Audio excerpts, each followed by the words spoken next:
La session ordinaire d'avril du Conseil national de transition a été officiellement ouverte ce lundi dans un contexte marqué par un défi multiple, mais surtout par une volonté ferme de réforme. Sous la présidence du général de corps d'armée Malick Diao, l'institution parlementaire de la transition s'apprête à examiner 39 textes, dont 29 propositions, illustrant une accélération nette des travaux législatifs au service du Mali Koura. L'intercession qui s'achève n'a pas été de tout repos pour les membres du Conseil national de transition. En effet, en plus des ateliers que nous avons organisés, nous avons eu aussi une intense activité diplomatique parlementaire. Nous avons déjà, sur notre bureau pour cette session d'avril 2025, 39 textes, dont 27 nouveaux dépôts. C'est dire que la session que nous commençons aujourd'hui sera riche. Dans son discours d'ouverture, le président du CNT a dressé le tableau d'une institution en pleine mutation. Réforme interne, nouveaux règlements administratifs et financiers et encadrement renforcé du personnel. Tout est mis en œuvre pour moderniser et professionnaliser l'organe législatif de la transition.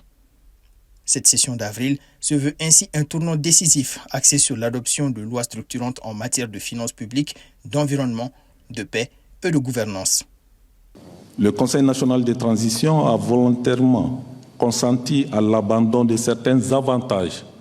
Il s'agit entre autres de l'indemnité d'installation, des cartes téléphoniques, de la réduction substantielle du budget des assurances, du maintien de l'indice salarial à 1200 au lieu de 1350, des indemnités de restitution, de la réduction du nombre et de la taille de ces missions, de la réduction de 30% de la dotation en carburant.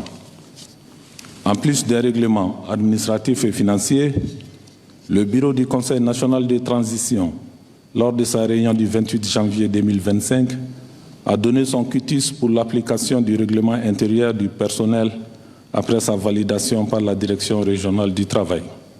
Cette dynamique réformatrice portée par la transition s'inscrit aussi dans la logique d'ancrage de la Confédération des États du Sahel, saluée pour ses avancées telles que le lancement d'un passeport commun ou la future banque d'investissement régionale.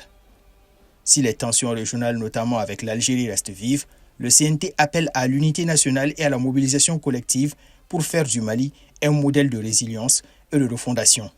Avec cette session dense et stratégique, le CNT affiche clairement ses ambitions, légiférer pour transformer durablement le pays.